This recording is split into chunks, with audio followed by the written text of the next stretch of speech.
كذا يودن ديسن هاسني بكذا أكن أورا بدني فدا فيديو أكون ديسنو ود كاتنا مي دون أكورا بدني فدا قابلين أما ذكي قابدتنا ذكي كنتنا إيجا وان حواس حبو ما تشتر ناس قابلني وان كنا هم تندر ناس قابلني أني أقول ده دعوة لأن تنتظر مه قاهما نساول برين قاهي تناك قاهد دجيتين والسيخة أرجويان بفه مه أفتور هذه وان ذكين أفتور قاهي تكشو إسا قاهنا ذكين خبين إسافرين أفريو ولتي دام تبيتي من جارتين أنجي سايمي تيجي تكو مه سانغا نينغا فدا جيتين قافلة تيجي كيسا قافلة نكى مه قافلة تنا ترتيب آني سيجا فدا ترتيب ومان نادي بستا ذكي كابتون دنته تيرك Ali dorala meka keiragat antu dorala meka. Dua baju gadi kita nak soalnya Davis ni berarti ani wan beredu ufatsu fi wan kali ufatsun imara bi sufi berarti ni wan itu no kobin rakhshati fi abatto rakhshato biro ni garagaruman si mali takali to kami خوبين كارين خرا هايوي بريد الرتين بين تامو أكمل كونفرتبيلي مو خوبين تانيس يوفت أكمل يادجو رتي لالو في وان خنا بيتا لالو فونزي غرو كافي خدرتي دون دي يعني نما करते कावेनुमा या फिर अस्ते से दादर चुताती namoolwantummaa agartee as keessatti barsiisuu fi no tungaa fi teenya tasanii sin laalchisu tasanii tungaa fi teenya nus gaafate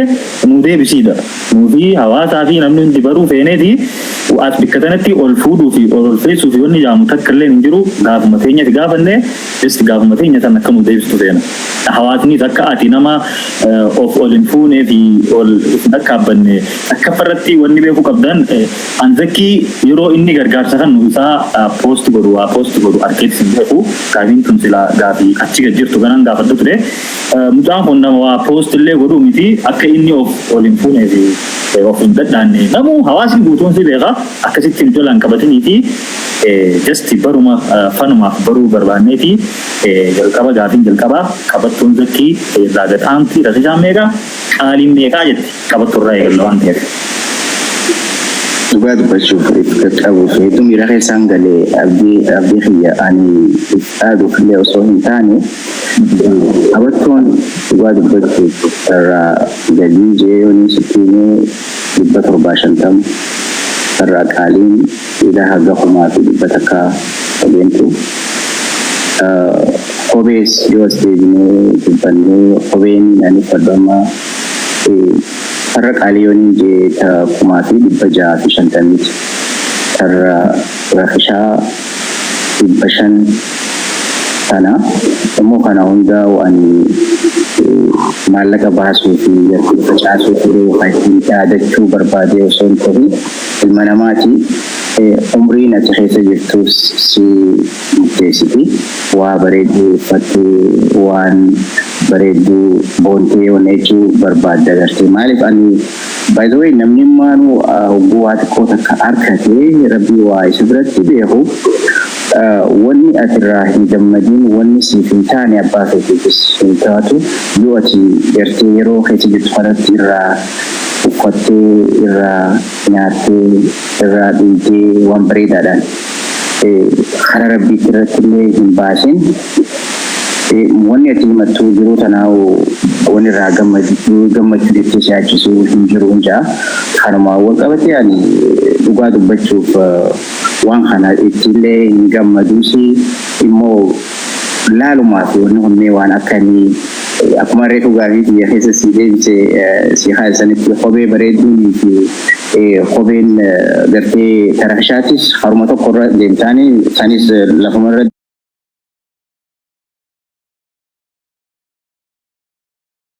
beredu taate male kan mati kan wanja boleh Thank you. Galatoomii gaafii tana beekaafiin si gaafachuu fedhee gaafiilee nama hedduuti. Namoonni tokko tokko manii fi qabeenya illee hin qabne gubbaa akkana waan akkana qabna jedhanii fi yeroo hedduu akkana jedhanii namoonni immoo akkana qabeenya qaban addii kana agartan ogguun gaafii tana dhiyeessuuf akka inni itti of gorsee lubbuun asii galtee so anis beekaafiin gaafii tana gaafadhe. Galatoomii jennaani sila namoonni tokko tokko an akkana jeetii dubbataa zakiin nama akkasillee akkan ta'eenii agarree jirra sanii gaafiin itti aantu miidhaan nama qabeenya qaburratti gahu agaruu nama normaala jiraatuma normaalatti usee jiraatu irratti hin geenye ni jira. Miidhaan garuu nama qabeenya qaburratti miidhaan isarra gahu yoo jiraate ammoo nama qabeenya hin qabne irratti hin geenye miidhaan kophaatti nama qabeenya qaburratti gahu amma ni jira fakkeenyaaf kophaatti. Miidhaan ati namni qabeenya qabu akka lamatti hiikama gartee miidhamuus ni dandeessa ittiin illee eeguu ni dandeessa yoo karaa rabbii irratti fi waan toltuudhaan kan dalagu yoo taate.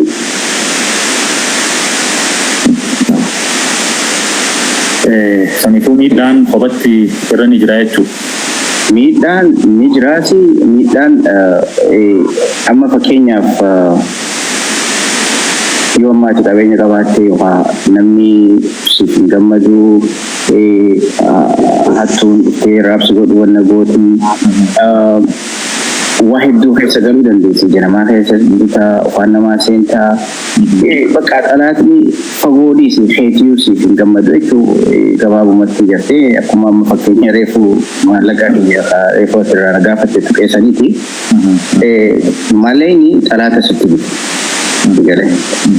Garuu yoo karaa tolchuudhaan irratti baastee waan tolchuun daleedee rabbi illeen si eegaa maleekotan isaati illeen si eegaa isaanii gaditti atilleen ife idaa jechuu maallaquma kanaan. Kanaaf falalachuutu deebisaan akkana jee yoo hin deebisee irraaf dhiyaata jechuu yaada. Thank you. Galatoomii. Daawwattoota keenya jiddumaanuu warreen biyya adda addaa keessanii daawwachaa jirtan hedduu galatoomaa ammallee sagantaan keenya akkuma itti jirti. Egaa xumura sagantaa keenyatti akka nu waliin turtanis abdii qabnaa jaallaa yeroo muraasaatti moofee isin qabne. Okay. Sheekootii keessaa itti gaafiin mee namoota sadii sheekoota sadii namoota akkaan dinqisiifatu sheekoota keessaa mee maqaa isaanii. Warra biyya alaa jiru kana moo warra biyya jiru? Hunda walumaa okay warra biyya alaarraa nama lama warra biyya keessa jirurraa nama sadii okay shanii fi warra jirurraa jechuudha warra jirurraa. Warra jirurraa jirurraa.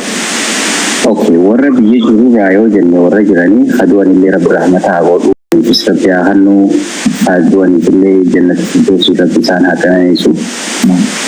Akka ammaatti warra jiran keessaa akka hawaasa keessatti beekamuu fi dhimmiidhaan beekamuu fi kanaan yoo wal madaallee laallee namni akka malee bakka umrii itti keessa jiru kaniin akkaan jaaladhu kaniin akkaan kabaju mutumaa guutuutti ani sheekotan kiyya bazawee hunda ni jaaladhaan ilmaanuma sheekotanuma islaamaa hundaa wayittu sagalee waan hin jijjiiruu hin qabu keessa immoo kan walitti dhiyaatanii fi agartee hogguu hadiisa ta'ee yookaan daawaa hogguu godhu gartee haasoon isaatiillee namatti tolu kaniin akkaanillee dinqisiifadhu kaniin akkaanillee ulfeessu abbaa keenya baabaa Shiyaamii Ibooti. Aduraa. Bakka. Kan lammaffaadha gartee yoo gartee gaa filuu taateetti Shiyaalii Jimmaatillee namaan akka malee dinqisiifadhu. Lama.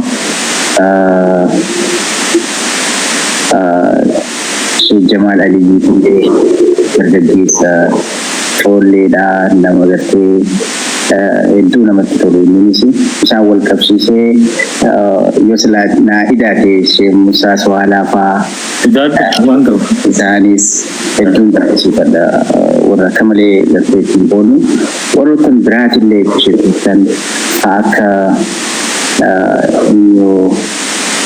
Sheikh Salam Bale isa kamalee dinqisiifadha kamalee jaaladha. Obboleessa keenya Hadardaraa san ishee ibsaadha. Isallee kamalee jaaladhaani. Guutumaa guututti walii galee jechuun ishee raayyaa abbaa mancaatis galee. Sheikh Abdurrahman kana shidaan saa ijoollee taatee wajjin illee habaasu san maqaa isaanii irraanfadhe. Ustaad Najjaash Sheikh Anas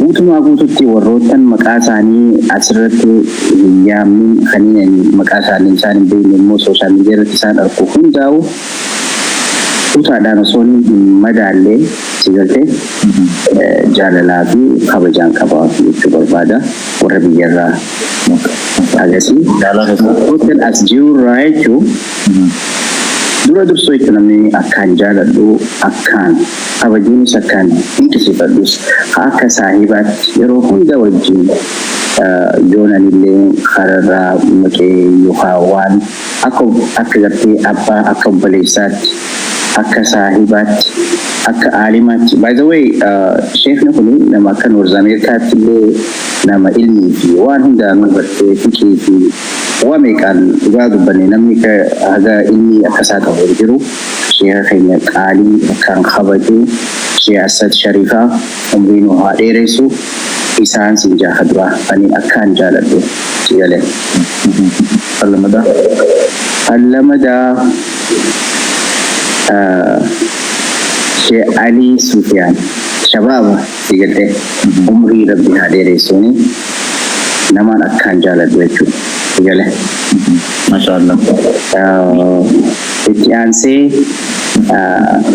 obboleessa keenyaaf keessallee ni jira Sheikh Hamzaa Sheikh Jaabir sigalee namaan akkaan dhugaa dubbachuudhaaf dinqisiifadhu nama hayyuu coollee nama gartee waa'ee teknooloojii wajjinis wal qabatee yeroo hunda jechuu gartee saba keenya bira kan jiru isaan jaa yootti naa idaatillee sila ilmaan fadha hedduu qaba. Gaafileen itti aantu hedduu waan jirtuuf hanga namatti irraadhaaba. Galatoomi hunda isaanii rabbi umrii isaanii nuuf haa dheeressu. Hunda isaaniitu wanti jalatti Sheekh Anwaar fa'aa jettan akka jirra hunda rabbi umrii haa dheeressu. Galatoomi gaafiin itti aantu mee munshidoota keessaa nama sadii nama akkaan dinqisiifatu muufannee jettee illee munshidoota sadii nama ati dinqisiifatu. Takkaffaan Muwaas Muhammad shababa sigalee akkanatti geerarsiisaatii fi gartee sagaleen isaa tana gartee dhalaa tana roraastu sigaltee jaasan hedduun jaaladhaani. Isuma wal qabsiisee saahiba isaa kan inni yeroo hedduu kiriitti wajjin dalagan roobsan sigalee. Roobsan mucaan by the way mucaan warra Direedawaati miti warra biyya keenyaatti warra Haramaayaa sanuu ganda ni fudhatanii faamiliin keenyatti dhalatte ganda muudeeti jechuudha. Direedawaatti haa guddataa dhalatu malee bikki abbootiin isaanii warra Haramaayaa ganda muudeeti jechuudha. Ganda Abaaboolii fi faamiliin keenyatti dhalatan jechuudha. Isaan lamaan takkuma jechuudha. Walitti waan qindii isaan waliin jiraniif saniifuu akka nama lamaatti ilaalamanii jechuu barbaadeeti. Nama lamaan na hafe jechuudha moo nama isaan lamaan tokko goone nama lamaan seera. Kanadha. Itti aansee lammaffaa warra munshidoota keessaa Salah himanyo akkanatti Salah galanni sitii mootii alamaa Salah Muhammad isa sanii polisi keenya sana akka malee jaaladhaan ishee sadaffaadha Mahir Mahirii fi awon aidee tokkochiin siidha Mahir malee kabraa tokko jira malee toltu hajee wallisisanta eewwa jaasanis akka malee dubbisiifadha guutumaa guututti ijoollee keenya tamushiidota hedduun jaaladhaanii gaawaan ati carraa nama sadinaa kan ta'eef malee maaliif yoo jettee warri mushiidaa dhugaa dubbachuudhaaf siin wal qabsee waliin dubbachuu barbaadu gartee waa'ee rasuulaatii fi alayhi salaatu wassalaam waa'ee rabbiitii fi waa'ee guddina islaamummaa waa'ee gartee saabaanii fi gartee haala akkam keessa akka turan sanirra dhaabbataniiti nashiidaa tana godhanii jechuudha. Biitiin isaaniitii fi kana kilaasikaala haa qabaattu. Waa'ee dubbannee nuti warroota kana warra deeggaruullee qabnu maaliif amma warra